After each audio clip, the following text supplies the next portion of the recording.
Love ये एक ऐसा वर्ड है जो आप काफ़ी ज़्यादा इस्तेमाल करते हो। I love this colour, I love the chill of winter, I love pizza. आप ऐसे शब्द जो है आमतौर की ज़िंदगी में लोगों को इस्तेमाल करते हुए सुनते होंगे और आप भी इस्तेमाल करते होंगे ऐसी चीज़ें। तो आज इस वीडियो में हम लव के बारे में जानेंगे, स्पेसिफिकली मैन एंड वुमेन के बीच के लव के बारे में। आज कंप्लीट साइकोलॉजी समझेंगे लव के पीछे की। So this is Ash and welcome to Ash TV. सबसे पहले बात कर लेते हैं एटिमोलॉजी ऑफ लव के बारे में, यानी कि इसके ओरिजिन के बारे में। तो लव वर्ड जो है वो एक हाइपोथेटिकल टर्म ल्यूप से ड्राइव हुआ है, जिसका मीनिंग है केयर और डिज़ायर। इसे लैटिन में लिबेट और ओल्ड इंग्लिश में लूफू कहा जाता है, जो कि नाउन और वर्ब दोनों है, जिसका मीनिंग है डीप अफेक्शन और being very fond of something. तो अमेरिकन साइकोलॉजिकल एसोसिएशन ने लव को एक कॉम्प्लेक्स इमोशन के रूप में डिफाइन करा है, जिसमें इमोशंस इंक्लूड होते हैं जैसे कि affection toward another individual, a sense of tenderness, sensitivity to their responses, experiencing pleasure due to another individual, devotion. तो एपीए ने जो है एक मिक्सचर बताया है काफ़ी सारे इमोशन का लव को, और इसे एक्सपीरियंस करना ही लव होता है। लेकिन क्या सच में ऐसा है? इसके बारे में आगे बात करेंगे। तो पहले लव की साइकोलॉजी समझ लेते हैं। तो रॉबर्ट स्टर्नबर्ग, जो कि एक अमेरिकन साइकोलॉजिस्ट हैं, उन्होंने लव की एक ट्रायंगुलर थ्योरी दी थी, जिसमें 3 कंपोनेंट्स इंक्लूड थे: पैशन, इंटीमेसी और कमिटमेंट। पैशन का मतलब वो फीलिंग जब तुम किसी के प्यार में पड़ते हो, किसी को लेके सेक्सुअल, इमोशनल, रोमांटिक या फिजिकल अट्रैक्शन होना, जब बटरफ्लाइज उड़ती है तुम्हारे पेट में, हाथों में पसीना आना। सेकंड है इंटीमेसी, एक दूसरे को लेके क्लोजनेस की फीलिंग का होना, स्ट्रॉन्ग बॉन्ड और ट्रस्ट का होना एक दूसरे को लेके। कभी कभी लोग अवेयर नहीं होते इस वाले लव के बारे में, और कभी कभी होते भी हैं। और थर्ड आ जाता है कमिटमेंट, किसी को लेके जो है लॉन्ग टर्म प्लान करना, रिलेशनशिप, एक लंबे समय तक रहना किसी के साथ। प्रोमिसेस इंक्लूड होते हैं इसमें। फॉर एग्जाम्पल मैरिज प्रपोजल, इसमें तुम किसी के लिए एम्पैथी फील करते हो, यानी कि हमदर्दी जताना, इमोशनली कनेक्ट होना, और तुम जब एक दूसरे की मदद करना चाहो, और सीधे तरीके से कहें तो फ्यूचर प्लानिंग करना लॉन्ग लास्टिंग रिलेशनशिप के लिए, दैट इज़ कमिटमेंट। तो रॉबर्ट स्टर्नबर्ग के अकॉर्डिंग ये 3 कंपोनेंट्स फंडामेंटल है लव के, और ये 3 कंपोनेंट्स मिलके 8 टाइप ऑफ लव बनाते हैं। तो आइए जानते हैं कि वो 8 टाइप ऑफ लव क्या क्या है। फर्स्ट आ जाता है नॉन लव। इसमें जो है तीनों कंपोनेंट्स में से एक भी कंपोनेंट जो है इंक्लूड नहीं होता है, यानी कि प्रेजेंट नहीं होता है। इसमें आप कैजुअल इंटरेक्शन जो है समझ सकते हो। फॉर एग्जांपल के लिए कि आप किसी से भी मिलते हो, इंटरेक्ट करते हो, तो आपको उसके लिए लव की फीलिंग तो नहीं आ जाती ना, then this is called non love. Second है लाइकिंग। इसमें जो है इंटीमेसी वाला कंपोनेंट इंक्लूड होता है, लेकिन पैशन और कमिटमेंट नहीं। इसमें आप एग्जांपल के तौर पर फ्रेंडशिप ले सकते हो। एक लड़का और एक लड़की दोनों फ्रेंड्स हैं, उनके बीच में जो है बॉन्ड होगा, स्ट्रॉन्ग ट्रस्ट होगा, लेकिन क्या उनके बीच में पैशन और कमिटमेंट होगा? नहीं, वो रिलेशनशिप में नहीं है। अगर एक भी दूसरा इंटीमेसी के अलावा कंपोनेंट उसमें इंक्लूड हो जाए, देन वो फ्रेंडशिप नहीं कहलाएगी, वो कुछ और कहलाएगी। थर्ड आ जाता है इन्फैचुएशन। ये वो लव होता है जिसमें पैशन प्रेजेंट होता है, लेकिन कमिटमेंट और इंटीमेसी नहीं। इसमें आप लव एट फर्स्ट साइट का एग्जाम्पल ले सकते हो, जिसमें फिजिकल अट्रैक्शन हो जाता है तुरंत ही, लेकिन लव एट फर्स्ट साइट में इतना टाइम नहीं होता कि आप किसी के साथ इंटीमेसी या कमिटमेंट उसमें जो है इंक्लूड करवा सको, यानी कि trust, bond, promises, future plans, ये सारी चीज़ें आप इंक्लूड कर सको। ये वाली चीज़ें इसमें मौजूद नहीं होती है, इसीलिए लव एट फर्स्ट साइट जो है लव एट फर्स्ट साइट होता है। और इन्फैचुएशन वाला लव इसीलिए ये कहलाता है क्योंकि बाकी 2 कंपोनेंट इसमें इंक्लूड नहीं होते हैं। इसमें increased heart beat, hormonal secretion, erection of genitals, ये सब भी इसमें इंक्लूड होता है। फोर्थ आ जाता है एम्प्टी लव। ये वो लव होता है जिसमें कमिटमेंट प्रेजेंट होता है, लेकिन इंटीमेसी और पैशन नहीं। इसमें आप एग्जाम्पल ले सकते हो एक कपल का, जो कि काफ़ी टाइम से एक साथ रह रहे हैं, अराउंड 50 ईयर्स से। तो काफ़ी टाइम बाद जो है उनके बीच का इंटीमेसी और पैशन जो है ख़त्म हो चुका है, लेकिन अभी भी कमिटमेंट है एक दूसरे के साथ रहने का। इसमें जो है एक स्टार्टिंग फेज़ भी आ सकता है, यानी कि स्टार्टिंग में ही आप में ऐसा हो सकता है कि ऐसा लव है जिसमें कमिटमेंट है, लेकिन पैशन और इंटीमेसी नहीं। इसमें आप एग्जाम्पल ले सकते हो अरेंज्ड मैरिजेस का, जिसमें 2 लोग एक दूसरे को जानते हैं, कमिटेड है एक दूसरे को लेके, प्रॉमिसेस हैं, फ्यूचर प्लान्स हैं, लेकिन इंटीमेसी और पैशन वो चीज़ नहीं है। फिफ्थ आ जाता है रोमांटिक लव। इसमें इंटीमेसी और पैशन प्रेजेंट होते हैं, लेकिन कमिटमेंट नहीं। इस टाइप का लव इनिशियल स्टेज में होता है रिलेशनशिप के, जिसे आप डेटिंग पीरियड भी कह सकते हो, यानी कि लॉन्ग टर्म प्लान से पहले का फेज। 6th आ जाता है कंपेनियनेट लव। इसमें इंटीमेसी और कमिटमेंट कंपोनेंट प्रेजेंट होते हैं, लेकिन पैशन नहीं। स्टर्नबर्ग ने इस टाइप के लव को लॉन्ग टर्म कमिटेड फ्रेंडशिप बताया है। ये लॉन्ग लास्टिंग मैरिजेस में देखा जा सकता है, जहाँ फिजिकल अट्रैक्शन मर चुका होता है, लेकिन फिर भी पार्टनर एक दूसरे से कनेक्टेड होते हैं और एक स्ट्रॉन्ग बॉन्ड और ट्रस्ट होता है। 7th है फैशियस लव। ये वो लव होता है जिसमें पैशन और कमिटमेंट कंपोनेंट इंक्लूड होते हैं, लेकिन इंटीमेसी नहीं। इसमें एग्जाम्पल ले सकते हैं, जैसे कि दो लोग एक दूसरे से मिले, उन्हें अट्रैक्शन हुआ एक दूसरे को लेके, नेक्स्ट वीक उन्होंने इंगेजमेंट कर ली और नेक्स्ट मंथ उन्होंने मैरिज कर ली।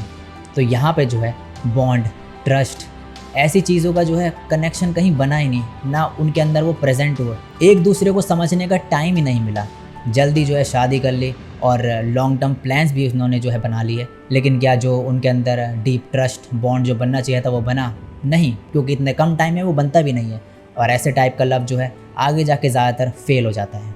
लास्ट आ जाता है कंज्यूमेट लव। ये वो लव है जिसमें तीनों कंपोनेंट प्रेजेंट होते हैं। ये रिलेशनशिप का अल्टीमेट गोल होता है, लेकिन इस टाइप का लव जो है बहुत कम देखा जाता है, क्योंकि जो दोनों लोग होते हैं, मेल और फीमेल, दोनों को इक्वल अमाउंट ऑफ एफर्ट्स लगाने होंगे, जो कि काफ़ी कम देखा जाता है आमतौर की ज़िंदगी में। और दूसरे शब्दों में कहें तो इसे अनकंडीशनल लव भी कह सकते हैं। सो गाइज, इसी के साथ स्टर्नबर्ग की ट्रायंगुलर लव की थ्योरी जो है यहीं पे एंड होती है। इसे वैसे क्रिटिसाइज़ भी करा गया था रोमांटिक रिलेशनशिप और लव को ओवर सिंप्लीफाई करने के लिए, लेकिन इस थ्योरी से जो है एक बेसिक अंडरस्टैंडिंग हो जाती है आपको लव के बारे में, कि लव क्या होता है और कैसे लव के जो 3 कंपोनेंट्स हैं उनका किसी चीज़ में जो है प्रेजेंट होने और ना होने से पूरा जो रिलेशनशिप है वही चेंज हो जाता है। ये आपने जो है टाइप्स ऑफ लव में समझ लिया होगा। तो अब लव को थोड़ा बायोलॉजिकली भी समझ लेते हैं। तो अमेरिकन एंथ्रोपोलॉजिस्ट हेलन फिशर ने लव को 3 बायोलॉजिकल प्रोसेस में ब्रेक डाउन करा है। उन्होंने कहा था कि कनेक्शन बनने के 3 प्रोसेस होते हैं, लस्ट, अट्रैक्शन और अटैचमेंट। एक एक करके तीनों को थोड़ा समझते हैं। लस्ट, जो कि हार्मोन से ट्रिगर होता है, जिससे लोग प्यार में पड़ते हैं। ब्रेन का हाइपोथैलेमस इसमें मेजर रोल प्ले करता है, जो स्टिमुलेट करता है सेक्स हार्मोन्स जैसे कि टेस्टोस्टेरोन और एस्ट्रोजन। सेकंड, अट्रैक्शन, किसी को लेके जो है आकर्षण होना। किसी को अगर किसी और के लिए अट्रैक्शन है और साथ में लस्ट है, तो लस्ट जो है उसको अट्रैक्शन के साथ हो भी सकता है और नहीं भी। तो अट्रैक्शन एक डिफरेंट थिंग हो जाती है लस्ट से। इस दौरान डोपामिन केमिकल रिलीज होता है ब्रेन में। डोपामिन जो कि प्लेजर, सेटिस्फैक्शन और मोटिवेशन की फीलिंग देता है। इस केमिकल को रिलीज़ होने की वजह से आप प्लेजर फील करते हो। जब भी आप किस करो, हक करो या टच करो, ये रिलीज़ होता है और ये आपको प्लेजर देता है। और आपने तो वो कहावत सुनी होगी ना कि ये तो आशिक बन चुका है, इसकी तो प्यार में भूख ख़त्म हो चुकी है, नींद भी ख़त्म हो चुकी है।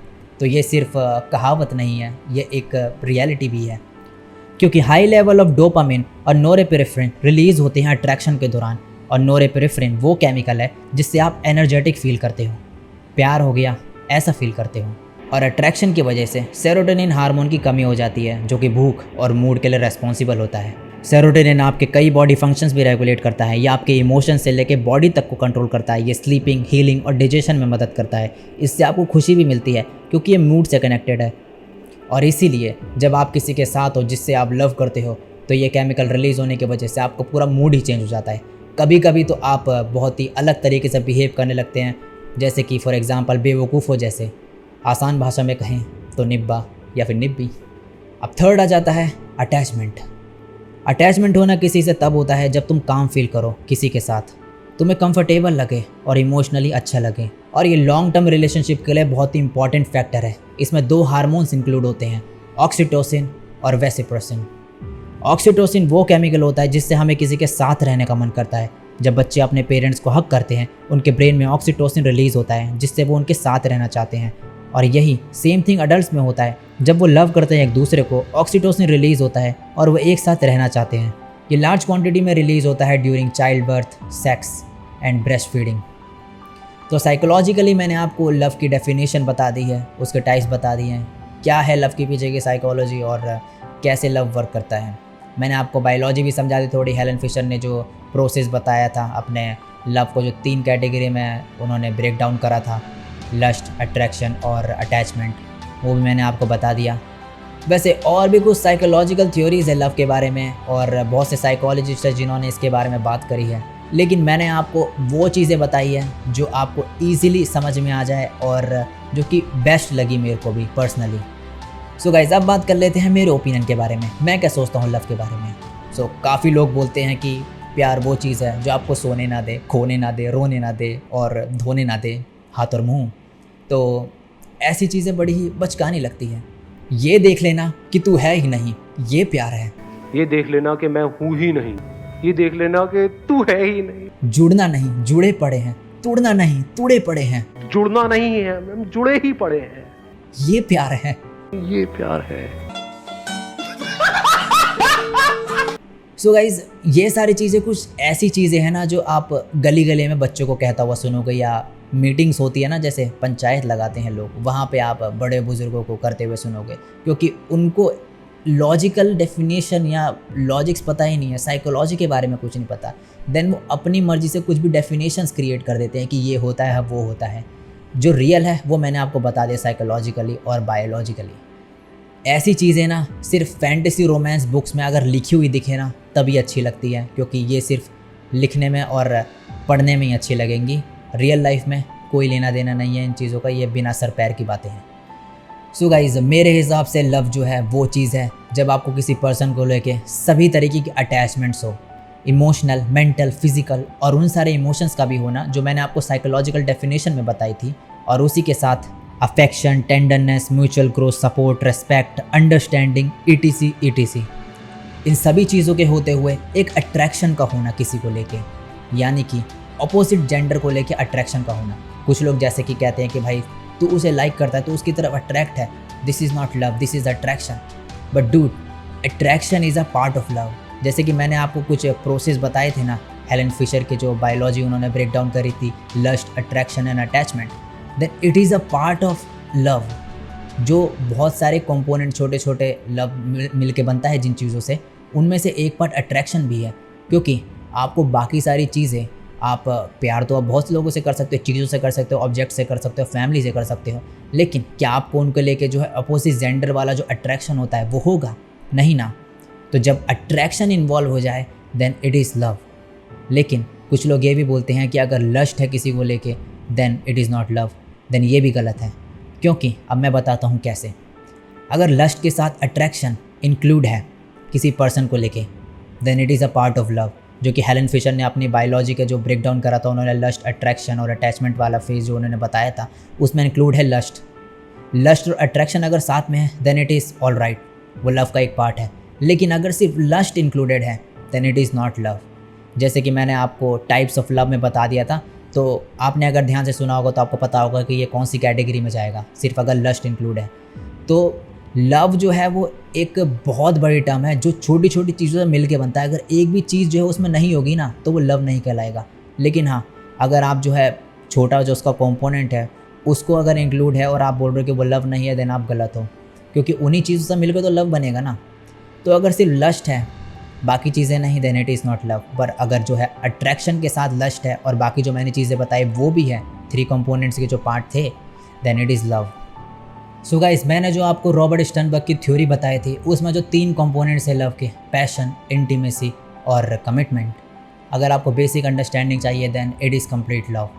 और इसी के साथ जो है ये अपने आप में बहुत बड़े टॉपिक्स है, ये तीनों चीज़ भी, इनके अंदर बहुत सी चीज़ें इंक्लूड होती है। आप लोग कहोगे कि ये लव है, वो लव है, लेकिन वो सारी चीज़ें ना, मैं कह रहा हूँ इन्हीं के अंदर का पार्ट होगा, इन्हीं के सब पार्ट्स होंगे वो सारी चीज़ें भी, जो मैं इतना लंबा तो एक्सप्लेन नहीं कर सकता ना। तो सेट ऑफ इमोशंस भी इसमें इंक्लूड होने चाहिए बहुत सारे, जो भी कहीं ना कहीं इन्हीं का पार्ट होगा। और एक चीज़ मैं और ऐड करना चाहूँगा कि अगर आप ये समझ रहे हो कि साइकोलॉजिकल डेफिनेशन में जैसे बताया गया कि love is a set of emotion, एक मिक्सचर है बहुत सारे कॉम्प्लेक्स इमोशंस का, then I think it is not completely right. It is not just set of emotions. Love क्योंकि जो है वो एक, मैं समझता हूँ एक फीलिंग है, क्योंकि जो इमोशन होते हैं ना वो चेंज होते रहते हैं टाइम टू टाइम। जैसे कि फॉर एग्जांपल, आपको किसी ने आपकी तारीफ़ कर दिया, अच्छा बोल दिया, then you will feel happy. अगर आपको किसी ने बहुत ही बुरा भला बोल दिया then you will feel sad. So ये जो है टेम्पररी चीज़ होती है, हैप्पीनेस, सैडनेस, ऐसे कई सारे इमोशंस जो होते हैं आते हैं और जाते हैं टेम्पररी। वैसे ही लव को एक इमोशन का नाम दे देना मेरे को कहीं ना कहीं ठीक नहीं लगता, क्योंकि वो फिर टेम्पररी रहेगा और लॉन्ग लास्टिंग नहीं रहेगा। क्योंकि इसमें जो है ट्रू आपका जो है एग्जिस्टेंस होना चाहिए, मतलब इंक्लूड होना चाहिए एक दूसरे को लेके। यानी कि दो जो सोल होती है ना, यहाँ पे मैं आत्माओं की बात नहीं कर रहा हूँ, पहले बता दूँ।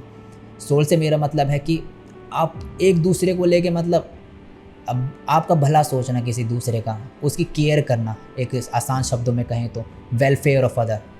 जब आप एक दूसरे को अपने आप को समर्पित कर दो कि अब जो है मैं इसी के बारे में सोचूंगा, मतलब एक सेल्फलेस एक्शन जो होता है खुद का किसी को लेके करना, उनकी केयर करना, और बहुत सी ऐसी चीज़ें होती है, मैं अभी बता नहीं सकता, काफ़ी लंबा हो जाएगा। तो आसान शब्दों में बस ये कहना चाहता था कि इसको आप इमोशन भी मत समझ लेना लव को। ये एक ऐसी फीलिंग होती है जो कभी फेड ना हो, जो हमेशा के लिए रहे। तो जो 3 कंपोनेंट थे, पैशन, इंटीमेसी और कमिटमेंट, उनके अगर डीप में जाएंगे ना तो कहीं ना कहीं ये वाली चीज़ें भी बाहर निकलेंगी। क्योंकि कमिटमेंट तो तभी होगी ना जब किसी को लेके ऐसी फीलिंग होगी जो उसको लगे कि कभी फेड ना हो सके, क्योंकि तभी तो कोई किसी को लेके कमिटेड रह सकता है, वरना क्यों रहेगा। तो सारी चीज़ें कहीं ना कहीं अटकती जाके साइकोलॉजी में ही है। मैं आपको सिंपल सी चीज़ बता देता हूँ। बाकी कहने के लिए तो कोई 1000 चीज़ें कह लेगा, लेकिन आप फैक्ट्स को थोड़ा ना डिनाई कर सकते हो। तो मैं बात कर रहा था जैसे कि फीलिंग के बारे में, कि love is just not about emotions. ये एक फीलिंग होती है, फेड ना होने वाली फीलिंग किसी को लेके। तो लव एक एक्शन है जो आप खुद चूज़ करते हो किसी के लिए, उस एक्शन के थ्रू। यानी कि आप किसी को लेके ट्रस्ट, बॉन्ड, डीप कनेक्शन, ये सब क्रिएट कर सकते हो। ये सारी चीज़ें इंटरनली होगी, लेकिन उस चीज़ को एक्सप्रेस करना तो आपको एक्शन के थ्रू ही करना पड़ेगा ना। तो लव को एक्शन के थ्रू आप जता सकते हो, और जो भी आप एक्शन करते हो छोटे छोटे हर दिन, उन एक्शन के थ्रू ही जो है एक लव क्रिएट होता है। सो इन दी एंड अगर मैं कहूँ तो मैंने तो लव को वैसे साइकोलॉजिकली एक्सप्लेन कर दिया है, बट एक सब्जेक्टिव टर्म की तरह भी देखा जा सकता है, और आप अपने लिए जो है लव को डिफ़ाइन कर सकते हो। क्योंकि सबका नेचर, सबकी पर्सनैलिटी, एग्जिस्टेंस, सर्कमस्टांसेस सब डिफरेंट होते हैं। सो कौन जो है किसके लिए क्या जो है मैटर करेगा, और किसकी लाइफ में क्या चीज़ होगी, वो चीज़ तो वही जाने ना। तो आप अपने लिए भी डिफ़ाइन कर सकते हो, लेकिन मैं एक चीज़ गारंटी दे सकता हूँ आपको कि जो भी आप लव की डेफिनेशन आप सोचते होगे या फिर बोलते होगे, कहीं ना कहीं वो जो रॉबर्ट स्टर्नबर्ग की ट्रायंगुलर थ्योरी थी, उसी के अंडर जो है फॉल करेगी वो, उनमें से चीज़ें उन्हीं का पार्ट निकल के आएंगी, या फिर जो मैंने आपको चीज़ें बताई है वो। क्योंकि भाई आपके ओपिनियन डिफरेंट हो सकते हैं, किसी के भी ओपिनियन डिफरेंट हो सकते हैं, लेकिन बायोलॉजी थोड़ी ना, ह्यूमन बायोलॉजी तो भाई सेम ही रहेगी ना सबकी। हार्मोन्स तो वही रिलीज़ होंगे ना जो एक ह्यूमन बॉडी में रिलीज़ होते हैं किसी ह्यूमन के, आपको कुछ और तो रिलीज़ नहीं हो जाएगा ना। अगर आपको जो है कोई उल्टी सीधी डेफिनेशन बताने की कोशिश करे और मनगढ़ंत कहानियाँ बताए, तो बस ये सोचा करो कि ये चीज़ें जो है पढ़ने के लिए और लिखने के लिए ठीक है, लॉजिकली इनमें कोई सर पैर की बात नहीं है। क्योंकि भाई लॉजिक्स में जाओगे तो आप फिर बहुत सी चीज़ें आपको नई नई जानने को मिलेंगी। So love is just a feeling जो आपका ब्रेन और आपकी बॉडी आपको फील करवाता है कुछ सर्टेन केमिकल्स रिलीज़ करके। बाकी तो वैसे मैटर ये करता है कि आपका जो लव है वो रियल है या फिर नहीं, आपकी इंटेंशंस, आपका एग्जिस्टेंस, आपका जो किसी और को लेके सोच है, अंडरस्टैंडिंग और रेस्पेक्ट है, और ऐसी कुछ छोटी छोटी चीज़ें वो रियल और जेन्युइन है या फिर नहीं, उससे आपका लव जो है डिफ़ाइन होगा।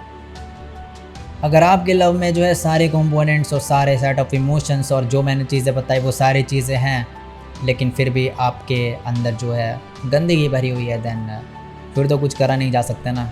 सो आपके अंदर एक प्योरिटी होनी चाहिए, आपकी सोल के अंदर आपका एग्जिस्टेंस जो है वो प्योर होना चाहिए किसी को लेके। आपके इंटेंशंस, आपके ब्रेन और आपका जो एग्जिस्टेंस है वो सब प्योर और क्लीन होगा, देन मैं श्योरिटी के साथ कह सकता हूँ कि आप खुद के लिए जो है लव को डिफ़ाइन भी कर सकते हो एक अपनी डेफिनेशन बना के। तो अगर आपकी कुछ और डेफिनेशन है और आप कुछ और सोचते हो मेरे से अलग, या फिर जो मैंने आपको डेफिनेशंस बताई है उनसे अलग, देन नीचे कमेंट करके मुझे ज़रूर बताना कि आप क्या सोचते हो। बाकी अगर ये वीडियो अगर अच्छी लगी हो and you are in love with this video और in love with me, then don't forget to like this video. और हाँ, चैनल पे भाई पहली बार आए हो कोई, अगर कहीं से भटकते हुए है तो चैनल को सब्सक्राइब ज़रूर कर लेना, क्योंकि इस चैनल पे मैं ऐसे ही साइकोलॉजिकल और थोड़ी फिलॉसफी से रिलेटेड वीडियोस लाता रहता हूँ और आगे भी लाते रहूँगा, जो कि काफ़ी नॉलेजेबल वीडियोस होंगी और आपको कुछ सीखने को ही मिलेगा। और भी अलग अलग तरीके के वीडियोस आएंगे। इस वीडियो में मैं ज़्यादा वैसे बता नहीं पाया, बहुत ही शॉर्ट में मैंने समझाने की कोशिश करी है। अब आप कहोगे क्या शॉर्ट था? हाँ भाई, ये काफ़ी शॉर्ट था, क्योंकि मेरे को कम से कम हज़ारों घंटों का टाइम मिला ना, तब जाके मैं एक टॉपिक के ऊपर, जैसे कि लव, ये टॉपिक है इतना बड़ा, इसके ऊपर मैं एक कंप्लीट वीडियो बना पाऊँगा, तो वो तो पॉसिबल नहीं है ना। तो काफ़ी लोगों के लिए जो नॉर्मल है उनके लिए लव एक छोटा सा वर्ड होगा, लेकिन जो साइकोलॉजी में इंटरेस्टेड है या फिर फिलॉसफी समझते हैं देन उनके लिए एक बहुत ही बड़ा टर्म होता है। जैसे कि मैंने अपनी फर्स्ट वीडियो हैप्पीनेस के बारे में भी बताया था, नहीं देखे तो जाके देख सकते हो, लिंक दे दूंगा डिस्क्रिप्शन में। तो ऐसी कई चीज़ें थी जो इस वीडियो में मैं नहीं बता पाया और छूट गई होंगी, तो फ्यूचर में मैं श्योर तो नहीं हूँ, लेकिन मैं ज़रूर जो है टाइम मिलेगा तो बनाऊंगा और भी वीडियोस इस टॉपिक से रिलेटेड, कुछ नई चीज़ें बताऊंगा। बाकी एक श्योरिटी है कि मैं एक जो है 100% एक वीडियो लेकर आऊँगा लव से रिलेटेड ही, जो कि फ़िलॉसफी के बारे में होगी, फ़िलॉसफी ऑफ लव। इसमें मैंने आपको साइकोलॉजी जो बताई है लव के बारे में, उसमें फ़िलॉसफी के बारे में समझेंगे, थोड़ा उसके टाइप समझेंगे, क्योंकि उसमें एक डिफरेंट थिंग है, उसमें थोड़ी इंटरेस्टिंग चीज़ है। अगर ये आपको इंटरेस्टिंग लग गया देन वो भी ज़रूर आपको जो है बहुत ही बढ़िया लगेगी और आपको नई चीज़ जानने को मिलेगी। तो ये वीडियो अगर अच्छी लगी हो देन उस वीडियो का वेट करना, एक और वीडियो लाऊंगा, और नीचे कमेंट ज़रूर करना कि आपके लिए लव क्या है। तो आज के लिए बस इतना ही, मैं निकलता हूँ, मिलूँगा किसी और दिन किसी और वीडियो के साथ, तब तक के लिए सायोनारा और